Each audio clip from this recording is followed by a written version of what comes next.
Welcome to Let the Biscuits Burn with Abby Kuykendall.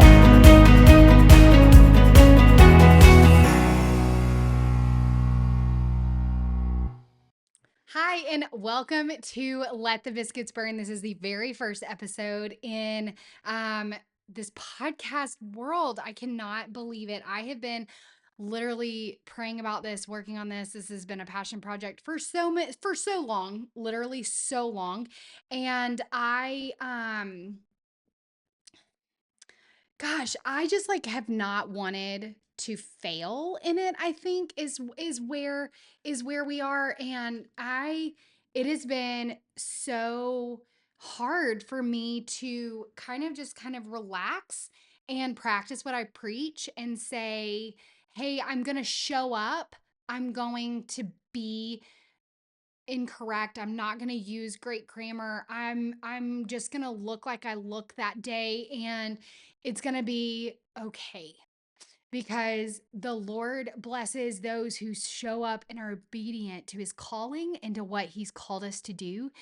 And I truly feel like the Lord has put a message and a passion and this responsibility of sharing the blessing of hospitality when we practice it and when we're diligent about protecting our community and protecting relationships. And so, with that, I am starting the podcast, Let the Biscuits Burn. And I still think it might be the dumbest thing ever, and maybe nobody will listen, but hopefully I'll get my mom to listen.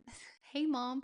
No, I think that it is definitely a platform that everyone's consuming so much media. And so if I can be a little bit that you consume on a weekly basis for about 15 or 20 minutes, I would love that. So with all that being said, we are going to dive into the podcast. I wanted to set us up for what this podcast is going to look like. Number one, today I'm just going to introduce myself. I'm going to talk a little bit about who I am. We're always going to talk a little bit about Jesus, a little bit about how to integrate what Jesus teaches us, what scripture teaches us. We're going to talk about how to integrate that into our life, and then just some practical tips. I want to end every episode though with an AI hack. You guys loved when I put this over on Instagram the other day, and I thought that, you know what? Why not share it with everybody on the podcast? So I'm going to do that here. You can always listen to the podcast on wherever you stream your podcast, but it's also up over on YouTube if you want to see a face-to-face video of me talking and doing all of this. So I would love if you would subscribe to the channel over on YouTube, because that would be fantastic. It's going to be fun. It's going to be a great day. I'm really excited to be doing that, to doing this podcast with you. But I wanted to start off by talking a little bit about where I am in my home. I am in my pantry. Abby, why are you in your pantry? Well, besides the 4-foot windows that are just shedding great natural light, and it's not direct because there's a big tree in front of me, and so it's nice and soft. I also thought there is so much symbolism in the pantry. Think about it. The pantry is where all of the components to a good meal live. The Lord has given each of us. He has made us, created us in his image. And in that, we have the components to live a life glorifying God. But those components don't just come out organically. We have to work on them, cultivate them, practice them. And so that's what we do with hospitality. We are taking all of the components, loving God, loving others, preparing our home, praying for the Lord to use us, and then we invite people in and we're hospitable. And so, anyway, I thought that there was some really fun symbolism in that. I did want to share a video of Ben Rector, because this, just perfectly encapsulates the way that I feel about this podcast right now. I am a big big Ben Rector fan. And so yeah, I love this video because it is exactly It's exactly what we need right now, especially like with how hard it is to get video content out there to people, how, the just the struggle of everything. And so let's watch this. I've been needing to make some content for a little while to tell you that, and I haven't for two reasons. One, I've been very busy. I realize I've been procrastinating because deep down, I don't think the album's going to go viral. I don't think there's an idea good enough to unlock the mysterious powers of the TikTok or Spotify or Instagram algorithm. And I'll be honest, there's a part of me that's bummed by that. I'm a competitive person. I really believe in my art. I worked hard to make it great, and I want to feel valuable and important. And it feels weird to put something out into the world and not know if that's going to happen. But then I stepped back and I said, this whole album is about finding contentment. And maybe the work that I need to do is to find peace into putting something out into the world that I believe in and not lay awake at night wondering what it means if it doesn't take over. I love that because it's good enough. We are not perfect people. You will not ever be good enough. But the Lord has given each of us a purpose. The Lord has given each of us a calling. And I believe that my calling is to encourage you and to provide useful and practical tips to draw closer to Him while throwing off this perfectionism that our culture is just preaching and shoving down our throats, all while drawing closer to Him and glorifying His name. So, with that, a little bit about me. I started a tabletop affair 5 or 6 years ago, right before 2020, so 2018. Wow, is that 6, 7 years ago? Wow. And really, what it was about was quick dinners, easy tips and tricks for holidays hosting. I love that we get Friendsgiving, Thanksgiving, Christmas parties, New Year's to really be the gateway to hospitality. And then when we start in January, we have kind of a 6 month sprint of little holidays that if you invited them over for Friendsgiving, invite them over again for the Super Bowl, invite them over again for Galentine's, and then for St. Patrick's Day, and then Easter, and then Cinco de Mayo. Like it just like happens so consistently and really gives you a great way to um bury your feet in the sand when it comes to hospitality and say, okay, I can do this. So start with Friendsgiving and then invite new people in, not just your besties, not just your family, but start with the fall, the Friendsgiving and the Christmas parties, because those are the easiest for people to say yes to, and then re-invite them, re-engage, continue to bring them in and have those conversations and build that relationship with them through the 6 month sprint. I guess there's a holiday every month, but I like the first 6 months of the year.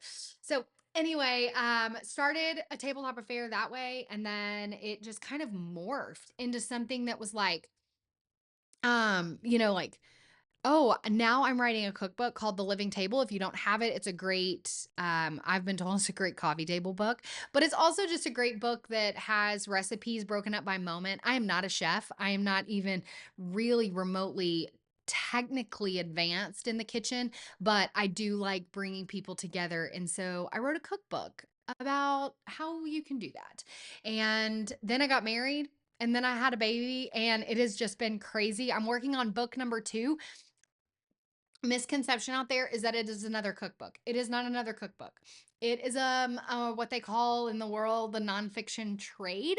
It's just a book about Jesus and hospitality and how if you might be a little bit scared to start practicing hospitality or inviting people into your home, I just walk through some of those excuses, walk through some of the things that we tell ourselves in order to debunk that, draw closer to the Lord, invite people in, all the good things about hospitality. So, um, it's a little bit about me. Let's see what else is going on in my life.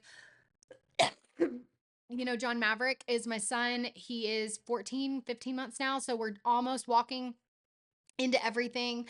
I just, what else to say? We have 3 dogs that drive me crazy.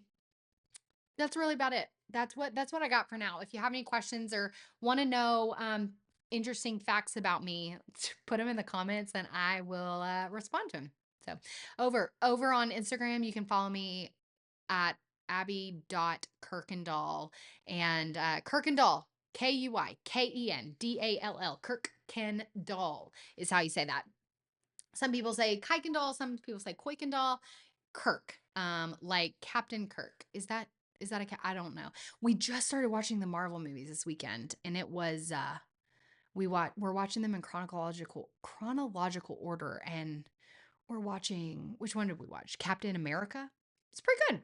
Anyway, back to business at hand. The heart of hospitality, is something that I really think that when we talk about hospitality and having this heart, a lot of people think like maybe it's your spiritual gift. Maybe it's, we'll get into that later, but maybe it's something you're just really gifted in. And I don't really think that that is, yes, there are people that have that gift. Absolutely. Not saying that. But I am saying that it is something that we can practice and that we can get good at without having the gift. And I don't think that hospitality is necessarily a perfect table or a clean home or perfect conversation navigated, with, over a glass of sweet tea. I think that hospitality looks messy sometimes. And I think that it is hospitality, spiritual, biblical hospitality is practiced continually, and it is vulnerable and authentic, and it is intentional.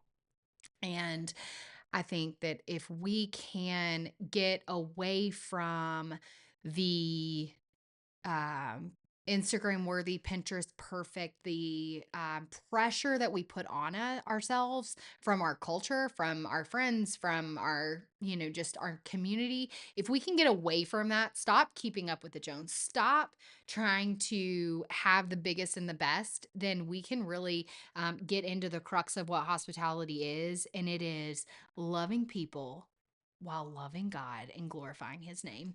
And so, I think that it is important before we dive into what excuses are you making, or what does hospitality look for a family of 5 or a family of 20, whatever it might look like. I think that it's important to just kind of like level set there, in that it's not just a gift, it's a practice. We all need to practice it. We all need to be hospitable and invite people in.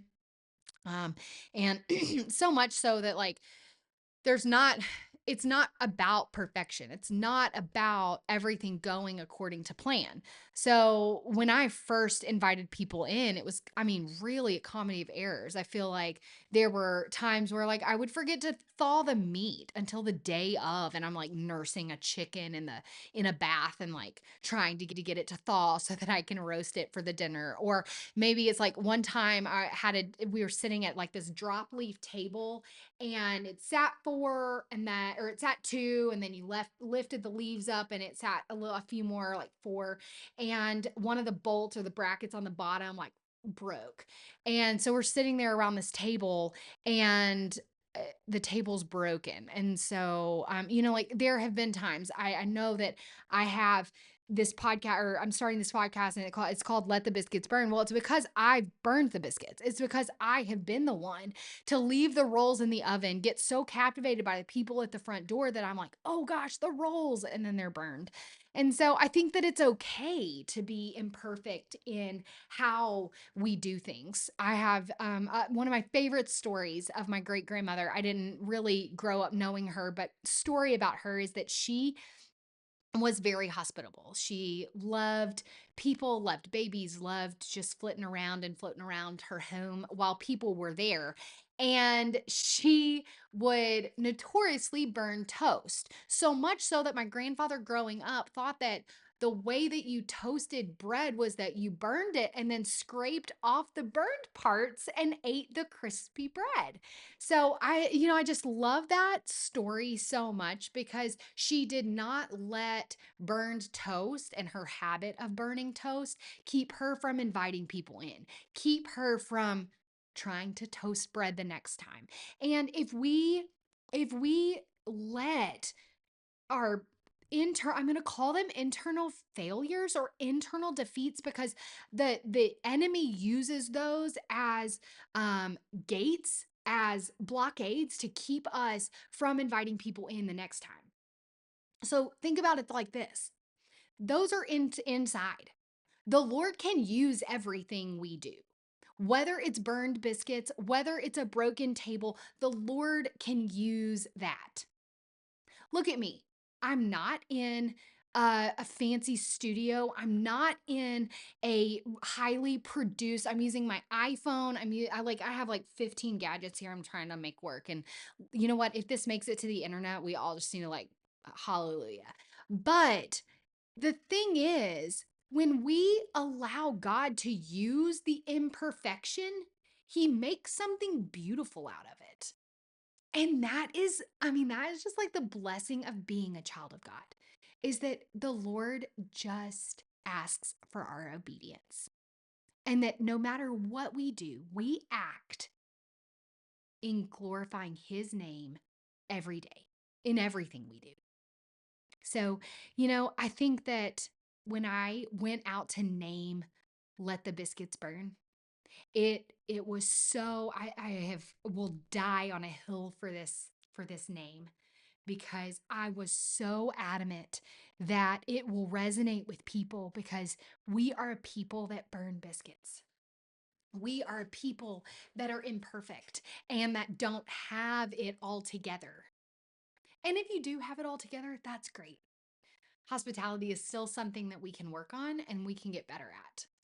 But for the majority of us, looking at our table or our food or our home, our culture, our Instagram peeps might say, wow, those baseboards were dirty, or those are mixed matched dishes. Who cares? Because around those mixed matched plates and around that coffee table with coffee stains and paper on it is a community, is conversation that is being developed and grown and inspired by God. And that's hospitality. I know if you're here, you're looking for a quick answer, and it's not a quick answer.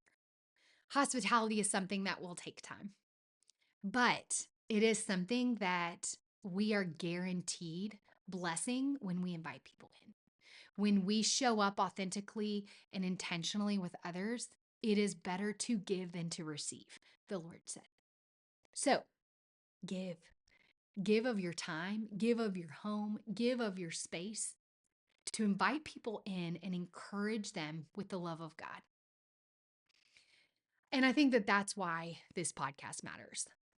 It's about encouraging you to give that invitation, to love, to share, to include people that might not be included, even if the biscuits are burning. Like, I want you to be so excited that people are at your house that you forget you put the biscuits in the oven.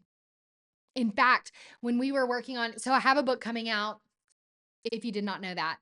It is called Let the Biscuits Burn, and it's coming out in September. And what is so exciting about this is that, I mean, we worked hard on the front cover. So if you don't like it, don't tell me, because we worked hard on it. But here's the thing. The front cover, we wanted it to be like two girls and like smoke coming in and like telling this story. And we just like couldn't get there. It was so hard. So I'm using my words. I'm telling you about it. Let the Biscuits Burn is about showing up at the front door and letting the biscuits burn, because the people are more important than those biscuits. So it's kind of where we are. And as we wrap up this episode, I know that I said I was going to be under 20 minutes, and we've got a minute and about 15 seconds. I wanted to give you a little AI hack. So this is the AI hospitality hack that I have for today. And that is that you need to ask somebody into your home say, hey, come over for dinner. And then say you have like 30 minutes to prepare the meal. Well, don't ask ChatGPT or don't ask your favorite AI tool to say, hey, give me a meal in 30 minutes, because the people will be there in 30 minutes. You need a meal in 15 or 20 minutes. And so go to your pantry, go to your fridge, go to your freezer and say, hey, chat, this is what I have. Insert the ingredients. I have 6 people that I need to feed and I need a 15-minute recipe. What can I make? And they will give you a recipe. So I want you this week to go and try that hospitality hack. And maybe it's a hospitality hack. Maybe it's just a quick dinner hack for your family. But the more you start integrating this into your life, the more you'll be comfortable to use it with your friends and your family and your new friends that you make and invite over. So I hope that tip helps, and I hope that you use it. Let me know if you do. I'd love to hear your success stories, or maybe like how it failed. I mean, everybody talks about how great AI is, and it has helped me so far. So if it doesn't help you, I would like, if you stump AI, I'd be so impressed. I'd be so impressed. So anyway, I wanted to give you lastly 2 little interesting tips or tricks, or not tricks, interesting facts about me. One is that I drink peppermint mocha coffee creamer every single day of the whole year. It is so bad for me. I know. It is the one vice that I will live with. But guys, I need help. What peppermint mocha replacement? I have tried Orgain, I have tried Vital Protein. I mean, if it is out there, I've tried it. The one that got really close was Optavia. Their Mocha Mint Madness protein pack was close, but it's so expensive. So anyway, Coffee Mate, I need you to come out with a really healthy peppermint mocha creamer, and I need you to sponsor the show because that would be really cool. But overall, that is or interesting fact number 1. And interesting fact number 2 is that I have so many cutting boards. That is the thing that I get when I go somewhere new or go on a vacation. I bring back a little cutting board. And so I have so many of them in my home, and I love them because I know, like, I got that in Chicago, or I haven't been to Chicago, but I got that in Israel, or I got that in Florida. So it's fun, and it's, a souvenir. One day I'm gonna look back and I'll be like, why did you invest in so much of this, like, wood, just like heavy cutting board wood? I mean, it's a lot. So anyway, interesting facts. I hope you enjoyed this. Next week, we're going to dive into kind of like how to be present when you're being hospitable, kind of like the Martha and Mary dichotomy. And then we are also going to have the next week, we're going to have my sister on. I'm really excited. She's going to kind of talk about the 3-ring circus of hospitality. I think she does a very good job of inviting people in, given that she has 4 under 5 right now, which is wild. So I'm sure y'all will enjoy that conversation. So join me next week, as we release the next Let the Biscuits Burn, and just how we can incorporate hospitality into our daily life and live more like Jesus, glorifying Him in everything we say and do.